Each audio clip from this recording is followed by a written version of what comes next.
नमस्कार, मैं नाज़मीन खान और आप देख रहे हैं SPN 9 न्यूज।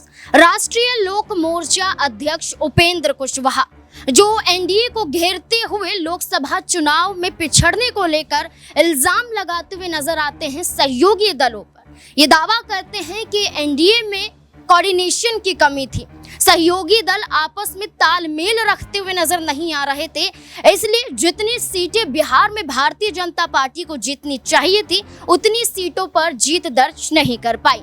दरअसल आपको बता दें कि 2019 के चुनाव में भारतीय जनता पार्टी 17 की 17 सीटें जीत जाती हैं, लेकिन 2024 के लोकसभा चुनाव में भारतीय जनता पार्टी 17 सीटों पर चुनाव लड़ती है, लेकिन 12 सीटों पर ही जीत दर्ज कर पाती है। इसी के आधार पर कहा गया उपेंद्र कुशवाहा द्वारा कि पार्टी जीती जरूर, लेकिन सीटों का आंकड़ा बेहद कम नजर आया। ऐसे में रुपोली विधानसभा सीट की बात करें तो उपचुनाव इस सीट पर होता हुआ दिखाई दिया, क्योंकि लोकसभा चुनाव के मद्देनजर जनता दल यूनाइटेड के विधायिका बीमा भारती ने जेडीयू पार्टी से इस्तीफा दे दिया, अपने विधायकी पद से भी इस्तीफा दे दिया और आरजेडी के साथ जाकर जुड़ गई। लोकसभा का चुनाव पूर्णिया से लड़ती हुई नजर आई। पप्पू यादव के खिलाफ चुनाव लड़ा, लेकिन जीत हासिल बीमा भारती नहीं कर पाई, जिसके बाद लालू प्रसाद यादव ने एक और मौका बीमा भारती को दिया और बीमा भारती को रुपोली विधानसभा सीट पर उतारा और उपचुनाव में बीमा भारती को हार का सामना करना पड़ा।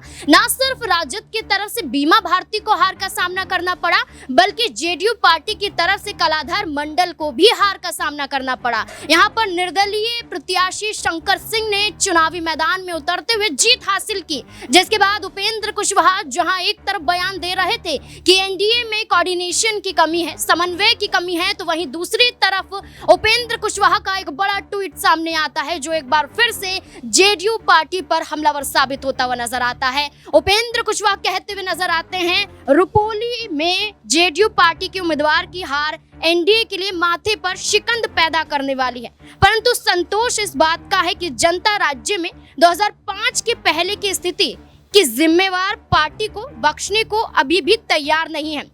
उपचुनाव का ये साफ संदेश है, जहां उपेंद्र कुशवाहा नीतीश कुमार पर हमलावर साबित होते हुए नजर आए कि जेडीयू पार्टी के प्रत्याशी ने भी जीत हासिल नहीं की और कहीं ना कहीं भारतीय जनता पार्टी एनडीए की मुश्किलों को बढ़ा दिया। तो साथ ही साथ ये दावा भी करते हुए नजर आए कि 2005 से पहले जहां आरजेडी की सरकार थी, यहाँ पर आरजेडी की सरकार को भी जनता ने चारों खाने चित कर दिया। अब देखना होगा उपेंद्र कुशवाहा के इस बयान के आधार पर क्या एनडीए कोई बड़ा कदम उठाते हुए नजर आएगा भारतीय जनता पार्टी के साथ जो गठबंधन है, क्या इस गठबंधन पर फैसला लिया जा सकता है, क्योंकि उपेंद्र कुशवाहा खुद लोकसभा चुनाव में काराकाट लोकसभा सीट से चुनाव लड़ते हुए नजर आए, लेकिन हार का सामना करना पड़ा। अब राज्यसभा सीट के लिए उन्हें आगे किया जा रहा है। अब देखना होगा कि आखिरकार क्या फैसला एनडीए की तरफ से लिया जाता है। इस पूरे मुद्दे को लेकर आपकी क्या राय, कमेंट सेक्शन में जरूर बताएं। देखते रहें SPN 9 न्यूज। धन्यवाद।